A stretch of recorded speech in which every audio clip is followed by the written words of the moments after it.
Olá, começando do nada, episódio de número 24. Tudo bom, Alex? E aí, brother? E aí, galera? Tudo de boa? Tudo. Começando do nada aqui, né? A gente não tem nada preparado, então a gente vai ver o que sai hoje, né? Mas vem cá, me diz uma coisa. Você começou o programa chamando Do Meu Nada, você tá muito apegado a esse programa. Do meu nada, Depois você. Foi o que eu entendi, depois você vai ouvir aí o que rolou. a gente vai ouvir, né? Mas se você tiver errado, daí vai ser o seu inconsciente que tá se sentindo Apegado, querendo se apegado. A apegar, gente né? vai, Ou vai se ver, sentindo vai tirar a excluído. prova, né? Ou se sentindo excluído, né? Já que você tá querendo só pra você e tal. Não, não, não. O programa não é só meu, nem teu, né? Aham. É da comunidade do Nathers. De todo mundo que veio do nada. Todo, Do All of Us Nathers. todo mundo que veio do nada faz parte do É nosso bem-vinda, é programa, bem-vinda. Bem-vinda. mesmo longe, né? Até para vocês que não estão ouvindo da gente aí, que estão na China ou na Índia e nem falam português, vocês também estão incluídos, amigos. Welcome. Não sei como é que se diria isso, se tim, mas enfim. E as pessoas que estão escutando entendem, podem escrever pra gente também, mandar perguntas, comentários e Ah, pode mandar também crítica aí se de repente rolou alguma coisa que você não, sei lá, você discorda. Bom, acredito que o canal é aberto para essas coisas que tem nada a ver, que são do nada. eu convido vocês a participarem, né?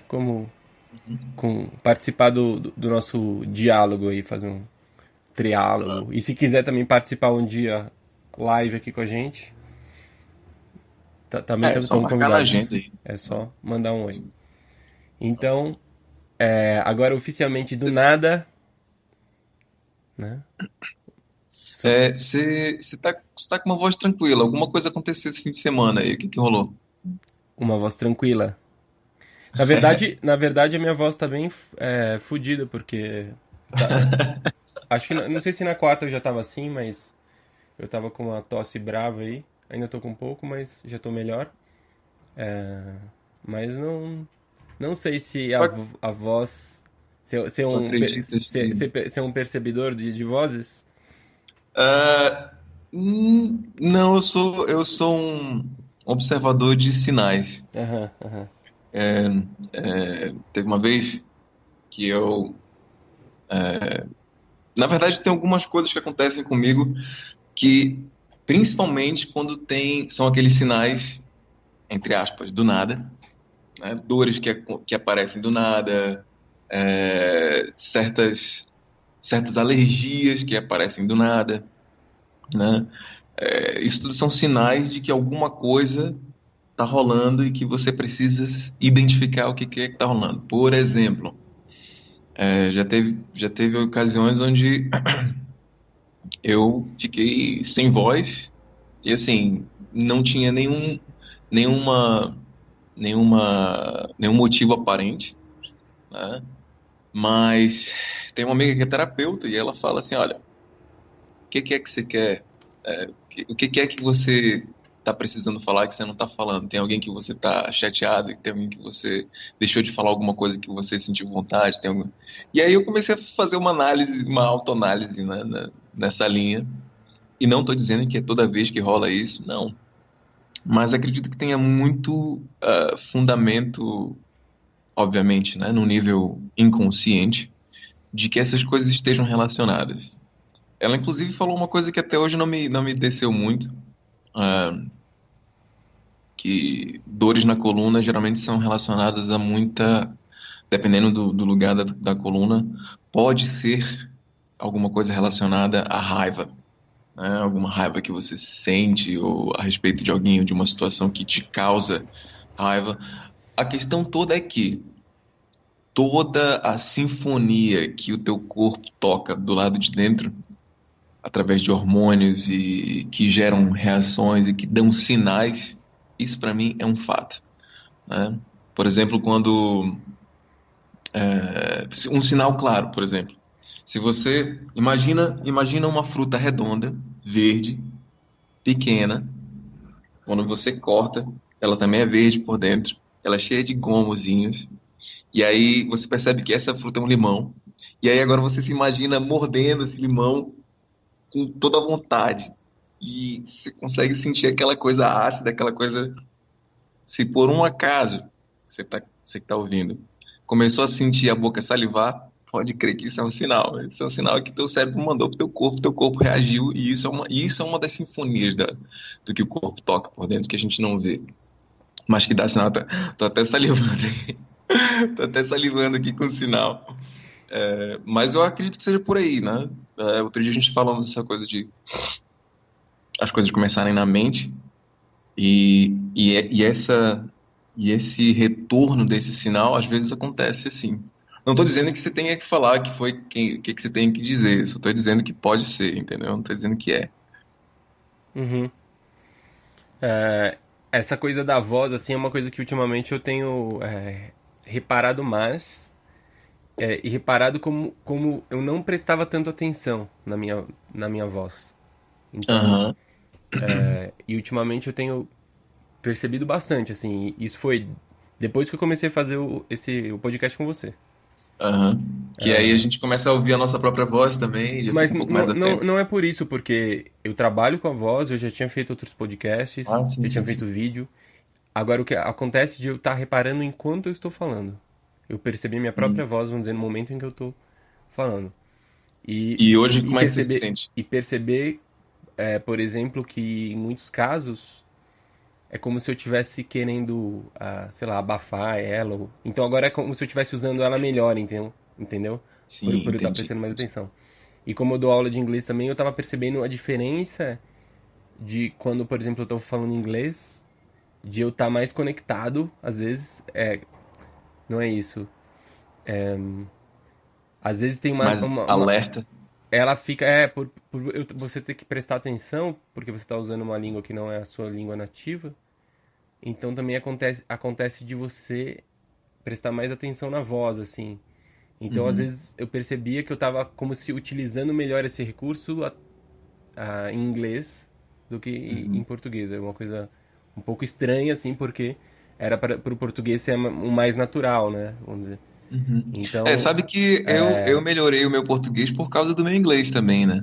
aham, Esse processo também aconteceu comigo uns anos atrás. E, inclusive, quando eu falava, algumas pessoas diziam, que você fala muito rápido, você, você emenda e engole muitos sons. E eu achava que aquilo era viagem, assim. Mas aconteceu de eu realmente reparar isso e rolava mesmo. Algumas coisas que eu falava que ela era como se tivesse sempre o raciocínio não acompanhasse, a boca não acompanhasse o raciocínio, assim, né? E aí, você tá no aeroporto ou você tá em casa? tô em casa, mas se eu moro no perto do aeroporto, eu não moro não. Perdeu a vez. Então, parece assim, quando eu tô falando inglês, existe mais uma escolha deliberada, assim, das palavras, mas... Então, quando eu começo a prestar atenção também em português, isso também começa a acontecer. Eu percebo também que eu tenho uma tendência, às vezes, a ser muito relapso na forma como eu tô falando, na minha Por exemplo, dicção. como assim relapso? É você não tá falando com tanto cuidado pra projetar a sua voz, e daí ela acaba fazendo meio blá blá blá blá blá blá, entendeu? Uhum, Não a sai com língua tanto, pesada, tá? não sai com Entendi. tanta clareza, é tipo uma preguiça pra falar. E daí tô falando quando você começa a prestar atenção, então isso, tipo, vamos dizer, melhora um pouco. Uhum. Mas não sei. Não sei, tipo, é um recurso a mais, é um recurso importante, né? Eu acredito que, por exemplo, bom, eu sou fã de inglês, né? E eu tenho algumas coisas, por exemplo, as pessoas diziam pra mim que a minha voz mudava muito quando eu falava inglês.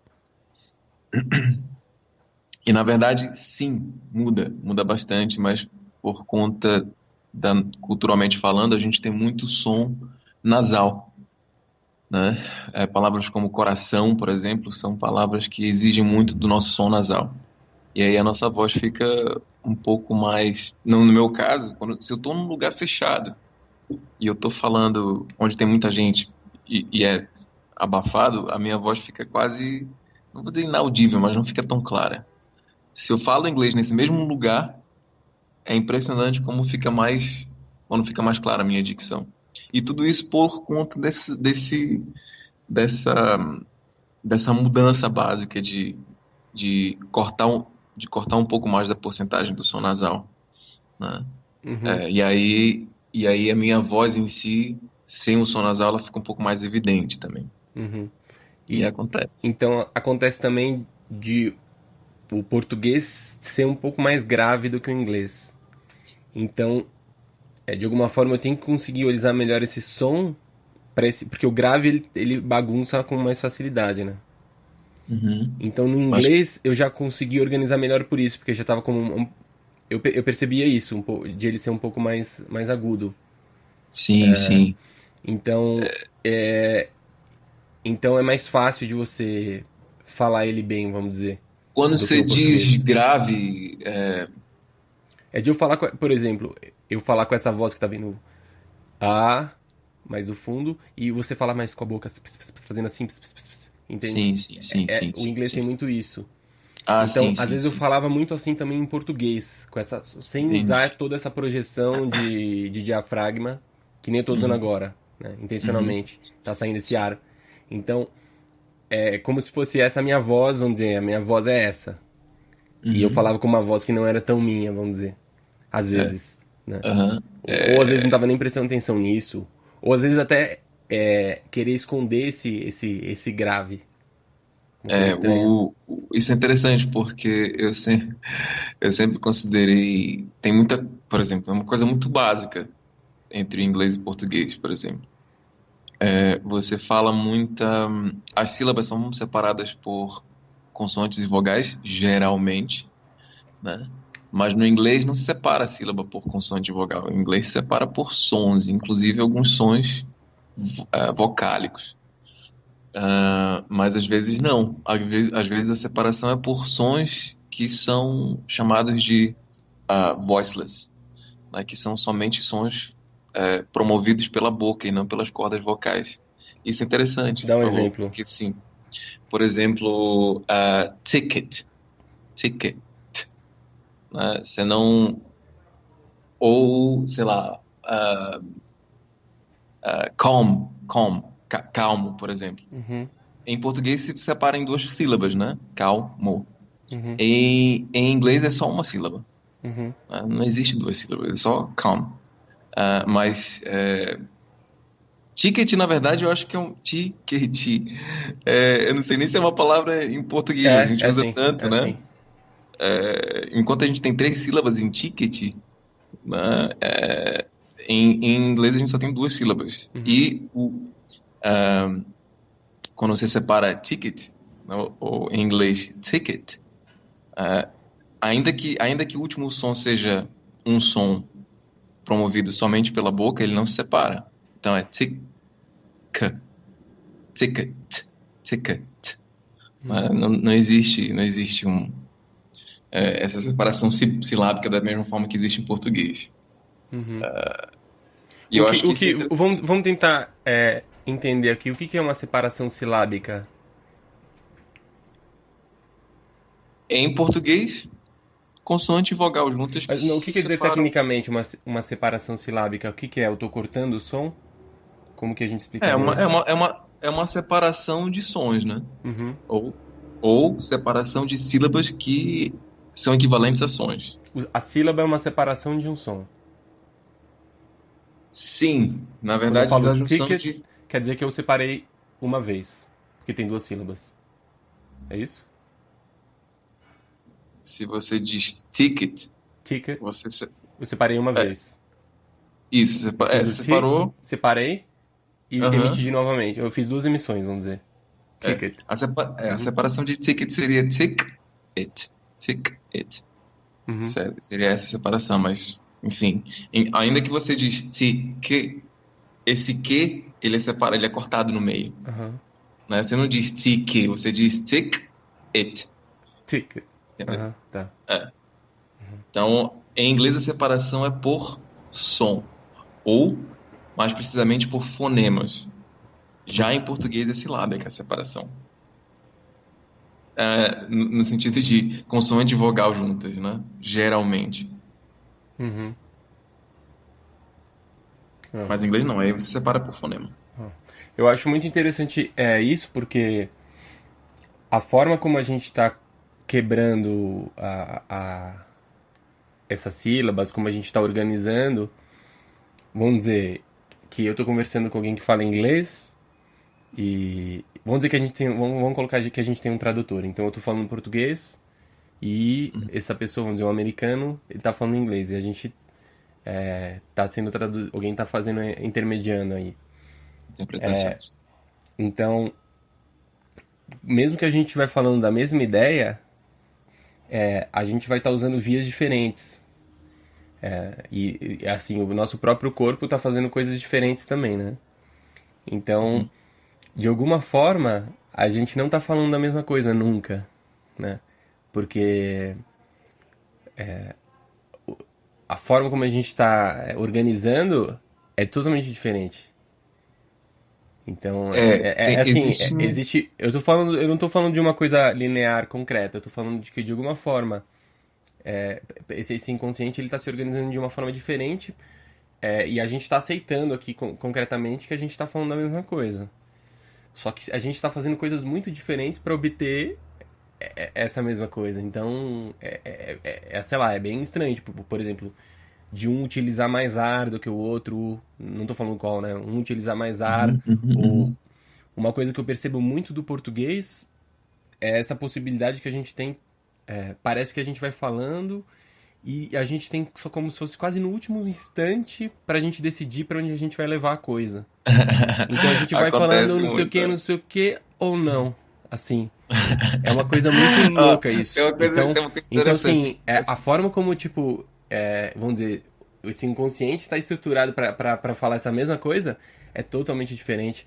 E mesmo assim, dentro do Brasil mesmo, também acontece. É muito diferente um paulista conversa, e um cara, sei lá, que nem você nasceu no Pará, né? Uhum, uhum. Então, a forma como que a gente se organiza também é muito diferente. Sem Então, dúvida, sem então dúvida. isso tem toda É, uma ciência a ser existe um aspecto desenvolvida. cultural. Tem uma teoria sobre aspecto cultural no sentido entre inglês e brasileiro. Uhum. É mais ou menos assim, os ingleses. O brasileiro tem essa mania de falar as coisas, às vezes falar o que pensa, ou vai falando enquanto pensa. Eu faço muito isso, né? Já os ingleses, culturalmente falando, eles pensam para poder falar. Culturalmente falando, isso se deve um pouco por conta da língua. Por Você exemplo, tá falando de quando você inglês, não americano. inglês da língua inglesa, Mas né?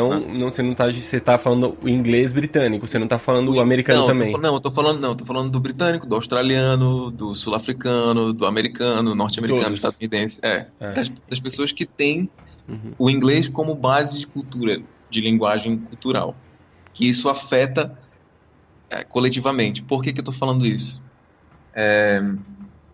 Enquanto você falou agora há pouco que às vezes a gente começa e o português meio que leva a gente para um outro caminho e no fim das contas acaba meio que desviando para um outro. Por exemplo, quando você faz uma pergunta, se eu faço uma pergunta, se eu começo uma frase, você tá bem hoje?